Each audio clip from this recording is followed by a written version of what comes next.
Bismillahirrahmanirrahim. Alhamdulillahirabbil alamin.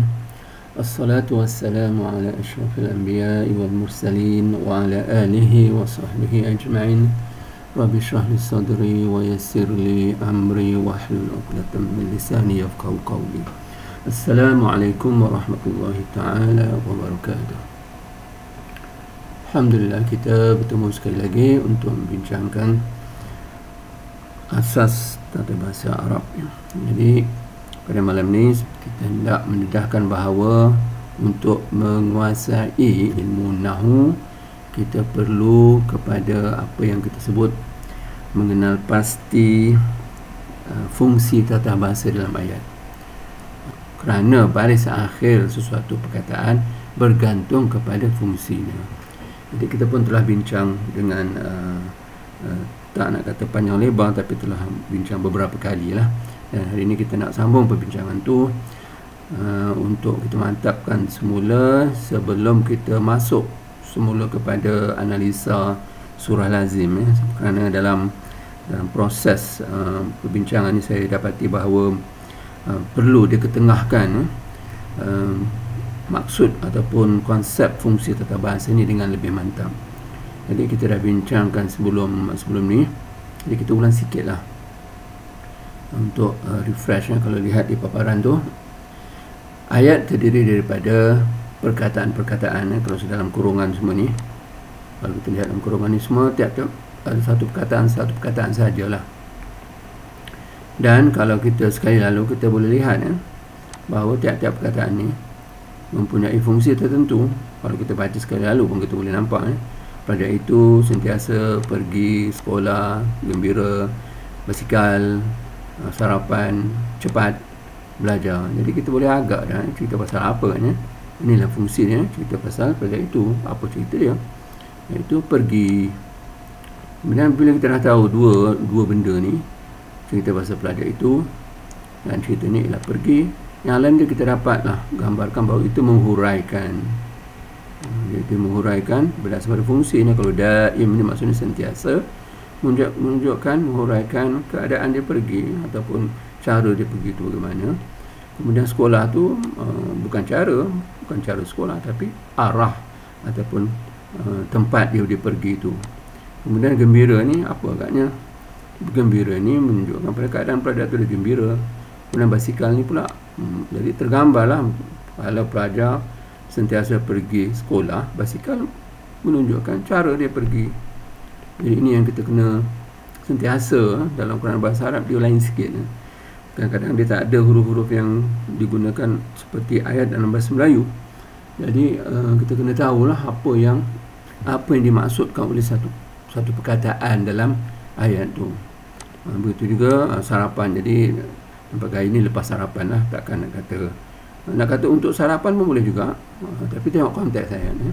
Jadi dia bolehlah berfungsi lebih pada satu tapi mengikut keseluruhan ayat kita boleh agaklah yang mana paling sesuai sekali. Kemudian cepat ya. Surah ni maksudnya cara dia pergi dengan cepat. Kemudian pelajaran atau belajar maksudnya apa? Untuk belajar. Jadi itu yang telah kita bincangkan. Tiap-tiap ayat pada struktur yang paling basic dia terdiri pada satu perkataan tadi. Dan tiap-tiap perkataan ada fungsi tertentu, dia tak boleh bergaduh lah maksudnya. Kalau nak ada dua fungsi, dia kena ada cara lain sikit. Tapi tiap-tiap perkataan berfungsi dengan satu fungsi saja. Kita tahu bahawa ini bukan cara manusia yang telah bertamadun ni bercakap lah. Tapi kita boleh mengembangkan lagi satu perkataan ni untuk menunjukkan kepada makna yang lebih jelas seperti inilah. Ataupun seperti di atas tu tulis pelajar itu Hasan pelajar saja pelajar itu sentiasa pergi ke sekolah dengan gembira, dengan basikal, selepas sarapan dengan segera, dengan cepat untuk belajar. Maksudnya ini dikembangkan dengan perkataan-perkataan yang ditambah untuk menjelaskan lagi apa yang hendak disampaikan. Di dalam bahasa Arab pun kita tambahlah perkataan-perkataan seperti inilah talib daiman yadhhab ila al-madrasah mas'uran bid-daraja ba'da al-futur bi sur'ah lid-dars.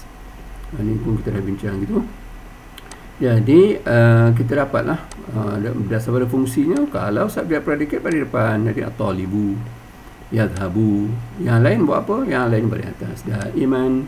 Tapi kalau dia terdiri pada dua perkataan, jadi kita dah bincang perkataan nombor dua tu, kalau bukan sifat bagi perkataan pertama, pada akhirnya pada bawah, ila al-madrasati. Dia tak boleh kata madrasatan ataupun al-madrasata sebagaimana yang sebelum ayat yang sebelum ni, kerana ini dia ditambah oleh satu perkataan lain dan untuk menunjukkan kepada fungsi tertentu. Dan kita pun telah bincangkan juga kalau perkataan nombor dua tu bukan sifat bagi perkataan sebelumnya, seperti ila al-madrasah. Madrasah ni bukan sifat, jadi pada akhir kena boleh bawah. Bi ad-darajah, basikal ni bukan sifat bagi bi, jadi pada akhir ni kena baris bawah ad-darajati.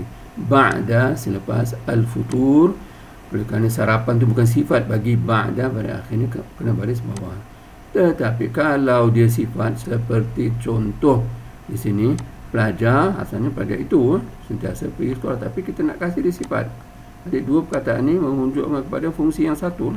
Jadi fungsi kedua perkataan ini berfungsi sebagai subjek. Tapi dua perkataan, peran kedua ni sifat bagi yang pertama. Dia pelajar itu, okey, kasih sifat dia pelajar yang bijak itu.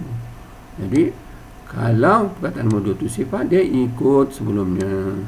Al-talibu, dia pun kena asyatiru dan seterusnya. Jadi kita dah bincang ni. Saya harap insya-Allah jelas, dan kita boleh ulang lagi kalau ada kerumitan ke dan semuanya, bolehlah kita bincang semula. Hanya dalam sesi ini saya nak habiskan perbincangan ni, bincang rukun ayat tu dan huraiannya, cara memperluaskan rukun ayat pun kita dah sebut tadi dengan satu perkataan atau lebih, dan kaedah dua perkataan sama ada sifat atau bukan sifat. Dan kita nak masuk ni yang nombor 4 lah ni, 4 sampai ke 6 insya-Allah. Kita telah bincang pun konsep rukun ayat dan huraian. Jadi maksud apa yang pertama ni? Maksudnya tiap-tiap ayat mesti ada rukun dia. Dia kena ada. Itu kalau dalam istilahnya panggil subjek predikat lah. Kalau tak ada subjek, tak ada predikat, ayat tergantung. Itu maksudnya rukun ayat. Jadi rukun ayat ni, bila ada subjek predikat, rukun ayat, ada huraian dia yang dibariskan dengan baris selain daripada rukun ayat ni. Jadi kalau kita lihat dalam buku kita, buku surat 148 ya, 1448 itu ada dihuraikan. Kalau nampak di paparan tu, nah, baris depan ni hanya pada rukun ayat lah. Baris depan ni diberi kepada rukun ayat, dan selain daripada rukun ayat ni baris atas, dan juga selain daripada rukun ayat ada yang dibariskan dengan baris bawah, sebagaimana yang telah kita bincang sementara tadi. Baik ya. Jadi ini dikatakan rukun ayat. Maksudnya benda ni mesti ada. Kalau tak ada, ayat tergantung. Jadi itu pasal diberikan baris depan. Kenapa baris depan ya? Kerana bahasa Melayu depan tu menunjukkan kepada satu nilai yang tertentu. Tapi bahasa Arab tak sebut pada depan, dia sebut dhammah. Dhammah ni menguncupkan bibir. Itu bahasa pada depan waw, ba, bi, bu, ta, ti, tu. Jadi dhammah tu menguncupkan dhamma syafataihi, dia menguncupkan bibirnya. Itu yang pada depan tu. Tapi bahasa Melayu depan tu ada signifikasi dia tersendiri. Kerana berdepan tu penting. VIP duduk depan, cikgu duduk depan, driver duduk depan. Jadi oleh kerana dia ada seolah-olah ada kaitan lah bagi dalam bahasa Melayu ni untuk memudahkan lagi memahami kenapa baris depan tu diberi kepada subjek predikat. Kerana subjek predikat tu penting dalam ayat. Kalau tak ada subjek atau tak ada predikat tu, ayat tergantung. Jadi oleh kerana dua benda ni penting, dia seolah-olah seperti driver, seperti cikgu, seperti penceramah, seperti imam, seperti apa sajalah. Jadi tempat di mana? Depan. Seolah begitulah kalau nak cuba memahami daripada nak menghafal je. Tapi kita kalau dapat kaitkan dengan satu makna yang sampingan, kemungkinan kita mudah nak faham. Jadi depan tu ada signifikasinya tersendiri. Jadi kita berilah baris depan tu kepada yang paling penting dalam ayat, iaitu subjek predikat, ataupun satu lagi ni yang disebut dalam buku kita ni, pelaku kata kerja. Maksudnya kalau ada perbuatan, siapa yang membuat tu? Nah, dialah kena kasih baris depan. Jadi itu yang dikatakan nak cuba memahami dari logik lah kenapa dia beri baris depan tu diberi pada subjek, predicate dan juga pelaku. Dan yang lain buat apa? Baris atas. Jadi 3 dia baris. Dia baris atas. Baris atas tu untuk kenapa dia tunjukkan objek. Kalau makan ada kena makan, kalau belajar ada benda yang dipelajari, dan dia menunjuk pada tempat, masa, keadaan, macam mana cara dia. Setelah ada subjek predicate tu, dia bukan nak kata sampingan, dia ialah menghuraikan lagi. Itu yang dikatakan menghuraikan. Kemudian ada menunjukkan sebab, dan juga yang paling mudah ialah pada bawah ada huruf tertentu ataupun kita tengok dari segi makna bukan sifat bagi yang sebelumnya, dia pada bawah. Habis itu. Kalau sifat apa situ ikut aja. Ini kaedah ni nak cuba dalam usaha untuk memudahkan lagi ilmu nahwu ni. Kerana ilmu nahwu ni kadang-kadang pelajar rasa macam susah belajar bahasa Arab ni, ilmu nahwu ni susah. Ada masuk i'rab lah pun dah lagi lah pening kepala. Soalan begitulah. Tapi kita nak cuba mudahkan, kita buat satu kaedah yang kalau ada orang di bawah sekali tu adalah diberikan kaedahnya, iaitu bagaimana nak mengatasi ilmu nahwu ni. Cari rukun ayat, bariskan depan, yang lain buat apa? Baris atas, kecuali ada huruf jar ataupun yang dua ni lah, aspek dua ni lah. Itulah kita nak cuba mudahkan dia supaya bahasa Arab ni kalau kita rasa mudah, kita seronok lah nak belajar. Tapi kalau susah, rasa macam pening kepala, banyak kali masuk kursus tak faham-faham, yang itu kemungkinan lah dia demotivasikan kita. Baik, itulah nak dicuba terangkan. Nak kita kembali pada tentatif kita. Jadi konsep, kalau lihat di paparan ni, konsep rukun ayat. Maksudnya apa rukun ayat? Kalau tak ada rukun, tak boleh, ayat tidak akan wujud. Ayat akan tergantung. Baik, dan huraiannya, huraian tadilah. Okey. Kemudian kita pun ni sebagai ulangan ya, sebelum kita masuk mempat dan ke bawah. Cara memperluaskan rukun ayat ni apa dia? Dengan satu perkataan ataupun dengan lebih. Cara memperluaskan huraian rukun ayat. Rukun ayat pun kita boleh cara memperluaskan rukun ayat dan huraiannya bertambahlah. InsyaAllah ni akan diedarkan ya. Rukun ayat dan huraian rukun ayat. Jadi bagaimana kita nak huraikan rukun ayat? Kita tambahlah satu perkataan atau lebih. Begitu juga dengan huraian dia. Yang tadi macam di sini lah. Tengok di atas beginilah. Asalnya pelajar saja. Tapi nak huraikan pelajar macam mana sifat dia? Sifat dia yang bijak itu. Jadi ini kita huraikan. Pelajar yang bijak itu. Kalau kita nak kata pelajar pelajar sekolah. Jadi pelajar sekolah, kita tulis balik talib al-madrasah, talib al-madrasah. Jadi pelajar sekolah, tapi sekolah ni bukan sifat. Jadi dia adalah dia punya baris dia tak boleh baris depan kerana dia bukan sifat. Dia tak boleh kata at-talibu asyatiru, boleh kerana sifat, tapi tak boleh kata talibu. Kemudian talibu okey, tapi sekolah tu tak boleh baris depan kerana dia bukan sifat bagi pelajar. Sekolah ialah sekolah. Jadi talibu al-madrasah. Baik, baik, kita sambung ya. Jadi kita scroll tengok apa perbincangan kita.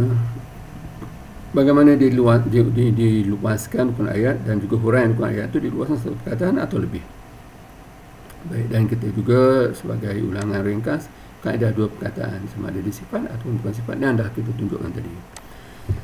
Baik, sekarang ni kita nak masuk pada nombor 4 ni, pembahagian perkataan dalam bahasa Arab, kerana kita nak tahu siapakah dia pembahagian. Berdasar pada pembahagian ni 3, apakah yang boleh menjadi rukun ayat, ataupun apakah yang kita boleh ceritakan tentangnya, dan apakah dia yang kita menggunakan dia untuk menceritakan tentang sesuatu. Jadi di sini kalau ada buku boleh rujuklah pada muka surat 31. Kita lihat paparan ni. Itu di pelajaran nombor 3 kita, pembahagian perkataan dalam bahasa Arab. Jadi ini objektif dia. Kalau boleh rujuk dan ulang, insya-Allah tak apa. Kita tengoklah perkataan dalam bahasa Arab dibagi kepada kata nama, kata kerja dan kata huruf. 3 je. Dia tidak begitu complicated macam bahasa Melayu ke bahasa Inggeris, ada adverb lah apa benda. Tapi dia 3 saja. Kata nama, kata kerja dan kata huruf. Kata nama ada cara-cara tertentu nak kenal dia, kata kerja pun ada, dan kata huruf pun ada cara-cara nak mengenalnya.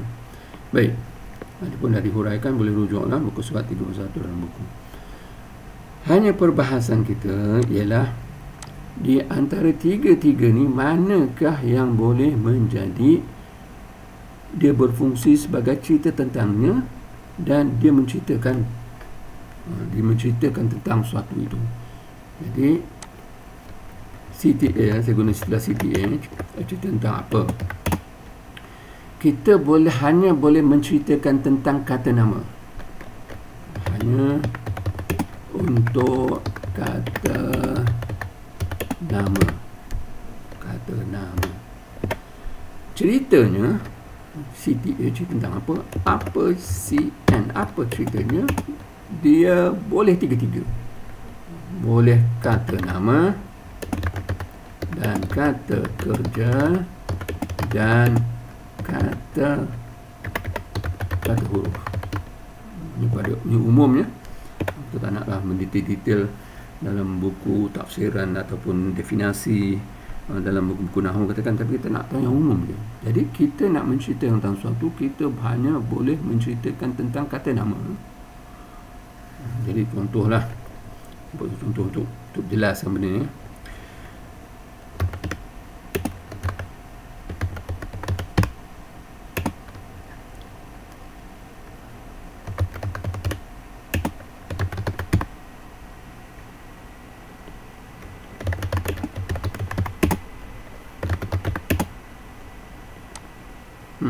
Inilah ayat dia. Jadi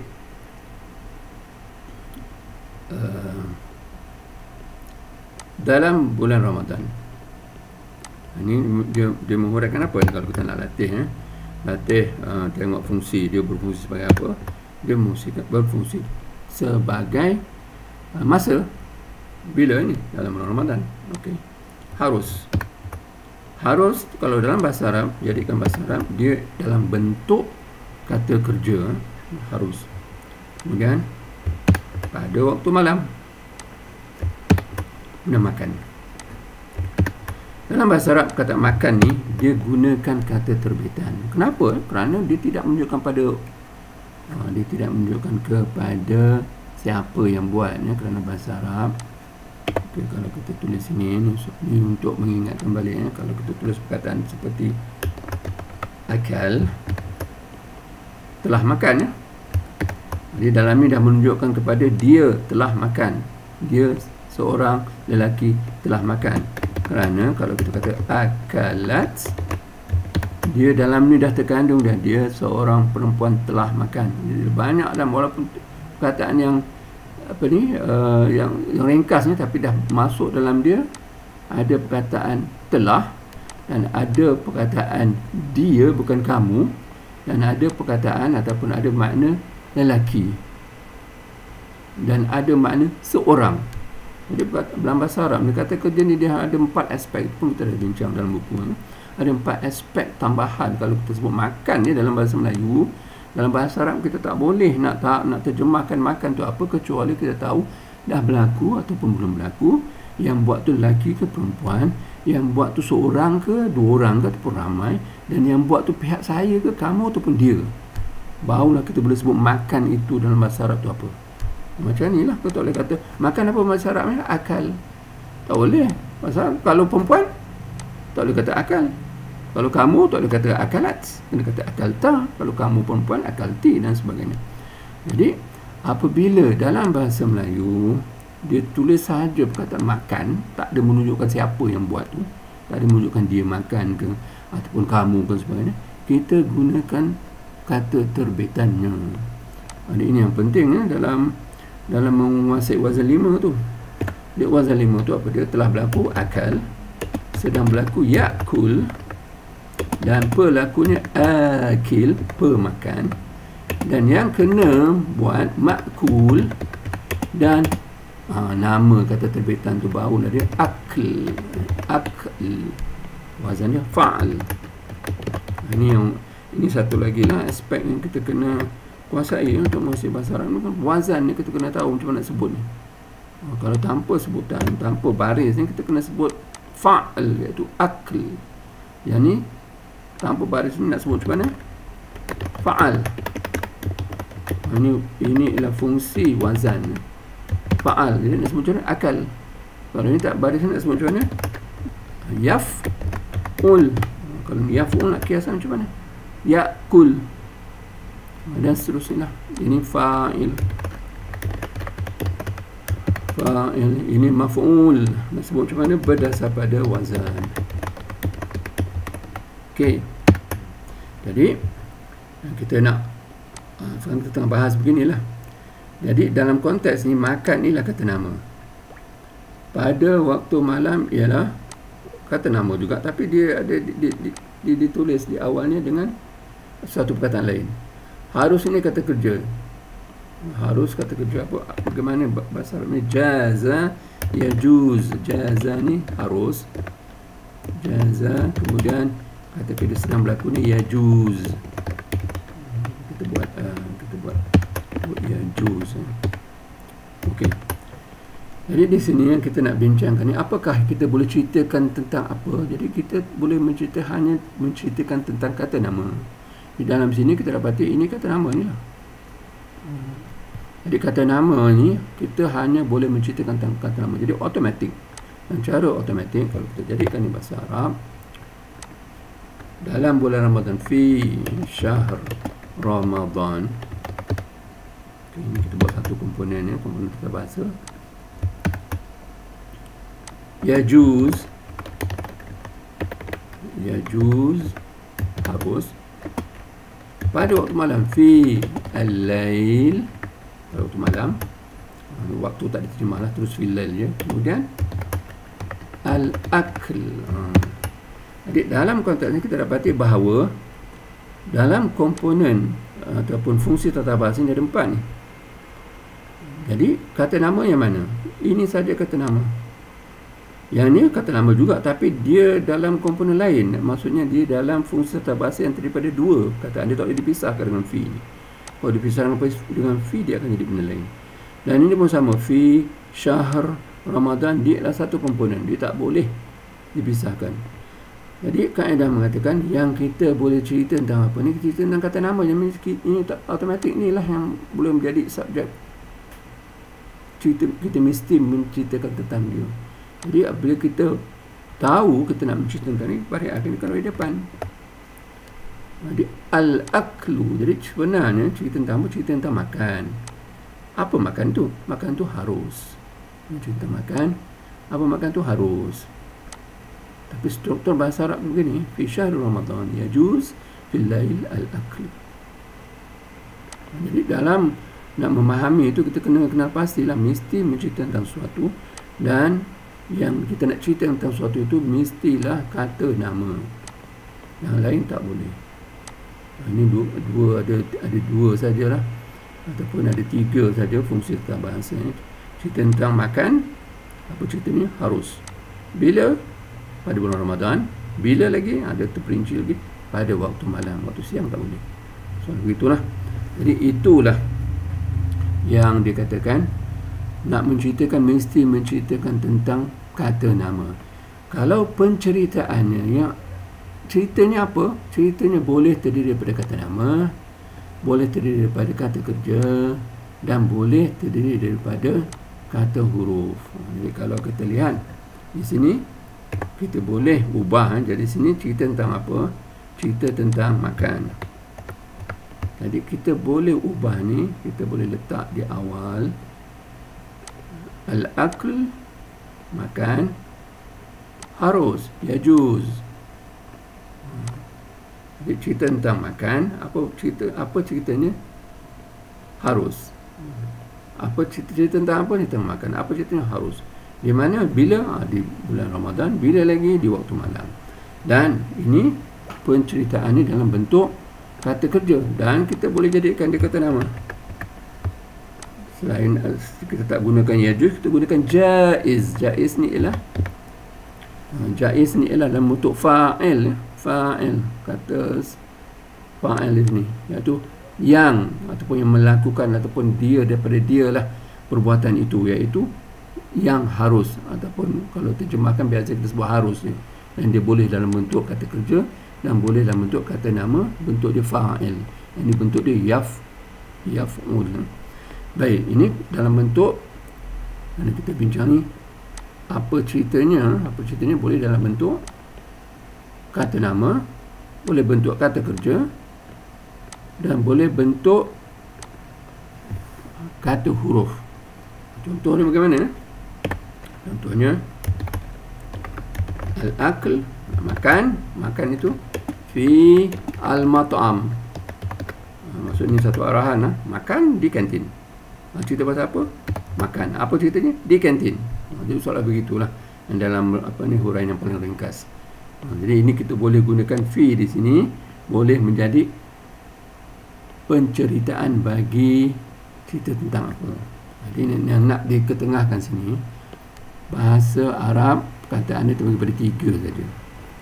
Kata nama, kata kerja dan kata huruf. Kita hanya boleh menceritakan tentang kata nama. Jadi kalau ada kata nama tu, kalau kita dapat kenal pasti dalam ayat ada kata nama, dialah boleh jadi cerita tentang dia. Boleh jadi subjek. Kalau kata kerja tak boleh. Maksudnya kita tak boleh kata kita tak boleh kata, contohlah kalau kita kata yakul, dia sedang makan, kita tak boleh jadikan ini sebagai subjek. Kalau subjek seolah kita nak kata dia sedang makan ialah, seolah begitulah bentuk subjek predikat. Jadi tak kena.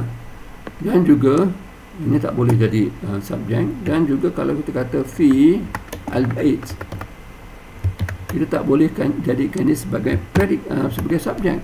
Kita tak boleh buat ayat dalam rumah ialah satu, seolah begitulah. Kita tak boleh nak jadikan ayat yang dimulakan dengan dalam rumah. Tapi kalau dalam rumah ada kucing, itu sebenarnya kalau kita tuliskan dalam rumah ada kucing, sebenarnya bagaimana tu? Sebenarnya ialah kucing ada dalam rumah. Itu sebenarnya dalam rumah ada kucing. Jadi sekarang ni nak cerita tentang apa? Jadi sebenarnya cerita tentang kucing. Kucing ada, cerita ni ada lah. Dekat mana? Dalam rumah. Jadi walaupun ditulis, kata nak tulis begini, kita nak tulis dalam bahasa Arab, kita nak kata fi al-bait qittah. Jadi fi al-bait ni memang dah tak boleh pisah ni, dua ni. Jadi tinggal ni saja. Jadi nak cerita pasal apa? Dia cerita pasal kucing. Apa cerita kucing tu? Dalam rumah. Soalan begitulah. Dan ada di sini dalam Arab pun boleh lah kata maujudah. Kau nak kata lah, tapi dah bahasa Arab dah memadai dah. Fil bait qittah, memadai dah. Tak perlu sebut maujudah. Baik, di sini nak cakap ni kesimpulannya, nak kata bahawa kita ada rukun ayat dua rukun ayat ni, iaitu cerita tentang apa dan apa ceritanya. Dan perkataan dalam bahasa Arab terbagi pada 3, kata nama, kata kerja dan kata huruf, yang boleh berfungsi sebagai cerita tentang apa, iaitu subjek ataupun pelaku kata kerja, hanyalah kata nama. Yang menceritakan tentang kata nama ni boleh 3-3 ni. Boleh terdiri daripada kata nama, boleh terdiri daripada kata kata kerja, dan boleh terdiri daripada kata huruf. Itulah yang diketengahkan ya. Iaitu dalam perbahasan kita ni, kita tengok semula yang nombor 4 ya. Nombor 4 dah sudah ada pembahagian ni, kita dah tahu 3 penceritaan dalam ayat, apa yang tidak boleh menjadi CTA dan apa yang berfungsi sebagai ECN. Cerita tentang apa, tak boleh perkataan kata kerja, tak boleh kita cerita pasal dia. Dan juga kata huruf, kita tak boleh cerita pasal dia. Kita hanya boleh ceritakan tentang kata nama. Dan yang berfungsi sebagai menceritakan tentang kata nama itu boleh 3-3. Ini satu kaedah ataupun satu garis pandu yang umum ya. Garis pandu yang umum supaya kalau kita baca kita boleh kenal pastilah. Dan struktur bahasa Arab ni dia tak semestinya ikut struktur bahasa Melayu. Kita kena kenal pasti mana dia kata nama, dan itulah dia nak cerita pasal. Kalau banyak kata nama, kita kena tengoklah adakah dia dalam kumpulan untuk menunjukkan pada makna fungsi tata bahasa tertentu, ataupun dia bersendirian. Jadi setelah kita dapat kenal pasti semua tu, baru kita tahu bahawa subjek dalam bahasa Arab ataupun cerita tentang apa tu ialah kata nama sahaja. Jadi itu yang tak yang tak bincangkan dalam nombor 5 ni. Jadi mungkin juga kalau kita buat ayat lain ni, ayat yang biasa digunakan untuk menunjukkan cerita tentang apa tu. Baik, innama ni biasalah digunakan, kita ulang balik selalu tak apa. Innama yakhsha Allah min ibadihi al-ulama. Jadi hanya senya ni ialah menegaskan, menguatkan lagi ayat.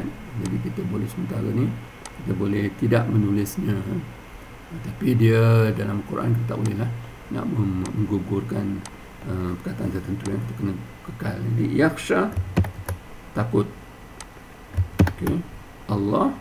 Okey, Allah tahu lafaz Allah. Satu kumpulan, satu kategori. Min, daripada hambanya. Ini kita tak boleh pisah ni. Tak boleh kata min satu benda atau hamba-hambanya satu benda lain, tak boleh, kerana dia memang berkaitan daripada hamba-hambanya. Dan ulama. Jadi di sini nak cerita tentang apa ni? Nak cerita tentang dua dia kita boleh cerita. Ini tak boleh ni pasal apa? Pasal dia dah dalam satu ungkapan. Kita boleh cerita pasal Allah ataupun cerita pasal ulama. Baik. Okey, kalau kita cerita pasal Allah, mana penceritaan dia? Allah itu apa? Allah itu ia takut. Allah ia takut. Kena ke pada macam itu? Ataupun nak kata ulama itu takut. Okey, jadi nampak gaya macam inilah. Jadi mencerita tentang ulama lah. Ulama apa cerita dia? Takut. Apa yang takut? Allah. Jadi min ibadihi menghuraikan ulama ni. Itu yang saya buat. Kerana ini dalam Al-Quran, jadi tak boleh kita sengaja nak buang-buang perkataan ya, tapi kita nak menunjukkan saja ya, kita gunakanlah ayat begini ya. Jadi kalau kita olah balik ayat ni, kita akan kata para ulama daripada hamba-hambanya, iaitu hamba-hamba Allah, takut Allah. Jadi para ulama saja. Jadi dia ada perkataan innamanya hanya senya. Jadi kalau kita timbulkan balik, nak tengok maknanya. Innama maknanya hanya senya. Jadi hanya senya ni menegaskan ayat ni. Jadi para ulama daripada hamba-hamba Allah, hanya senya para ulama daripada hamba-hamba Allah yang takut pada Allah. Orang lain tak takut. Macam itulah dia punya makna. Jadi sekarang ni kita dalam ayat begini, takut Allah daripada hamba-hambanya ulama. Jadi kita tahu kata nama, nak menceritakan tentang kata nama. Jadi ada dua kata nama sini, sama ada Allah ataupun para ulama. Jadi di sini kita kena tengok keseluruhannya. Jadi cerita tentang para ulama lah paling sesuai. Dia para ulama sahaja. Hanya senya di sini maknanya sahajalah para ulama sahaja yang takut pada Allah. Dan dihuraikan para ulama daripada para ulama daripada hamba-hamba Allah min ibadihi. Jadi itu yang dikatakan penceritaan tu mestilah terdiri daripada dua benda, tetapi yang kita nak cerita tentang sesuatu tu mesti dalam bentuk kata nama. Ini satu contoh lah, dan insyaAllah ada banyak contoh-contoh lain. Selesai ni ya. Jadi kita ada masa sikit lagi ya, 2 minit setengah. Jadi kita akan cuba menghabiskan ni. Kalau tak sempat, kita buatlah pada masa akan datang insyaAllah. Baik, jadi sekarang ni kita dah tahu dah penceritaan dalam ayat tu, cerita tentang apa cerita dia, dan perkataan yang boleh kita cerita tentang dia ialah kata nama sahaja. Baik, sekarang ni fungsi kata huruf pembaris bawah. Jadi biasa disebut dengan huruf jar. Apa fungsi dia dalam ayat ni? Jadi di sini saya nak mungkin tak sempat, tapi tak apa, kita bincang dulu apa yang kita sempat dan kita sambung. Jadi apa makna huruf jar? Jar. Huruf jar, kita tengok kamus. Kalau ada kamus ni bolehlah cari ya. Jar. Jar maknanya tarik ya. jar maknanya tarik. Jadi jim ra. Jim ra apa makna jar? Ini dia. Jarra yajurru jar, harful jar. Inilah huruf penarikan, huruf tarik. To draw, to pull, senanglah tarik je lah, tutup lah benda ni, to drag along. Jadi apa fungsi huruf jar ni sebenarnya? Kita lihat balik. Dia menarik. Huruf kata pembaris bawah ni, kita yang menarik jadi pembaris bawah. Dia nak katakan huruf penarik, susah jugalah. Dia menarik salah satu daripada fungsi tata bahasa untuk menjelaskan lagi perkataan tu. Okay. Kita tak sempat rasanya ni. Tapi tak apalah, sekali lalu ni kita sebut juga. Contohnya, pelajar itu tidur awal letih. Perpustakaan belajar. Dia letih ni, kalau tak ada huruf jar, kita sama ada dia keadaan letih ataupun sebab letih. Sebab letih ataupun keadaan dia letih. Jadi fungsi huruf jar tentu dia letak kerana letih ataupun keadaan letih, dalam letih. Jadi itulah menunjukkan, itu maksudnya huruf jar tu menarik salah satu daripada fungsi tata bahasa untuk menjelaskan lagi makna perkataan dalam ayat. Itu dipanggil huruf jar yang ditarik. Dia tarik apa dia? Bukan tarik apa-apa, dia tarik salah satu fungsi tata bahasa. Jadi oleh kerana masa tidak mengizinkan, kita sambunglah insya-Allah perbahasan kita ni pada sesi akan datang. Subhanakallahumma wa bihamdika asyhadu an la ilaha illa anta astaghfiruka wa atubu ilaik. Assalamualaikum warahmatullahi taala wabarakatuh.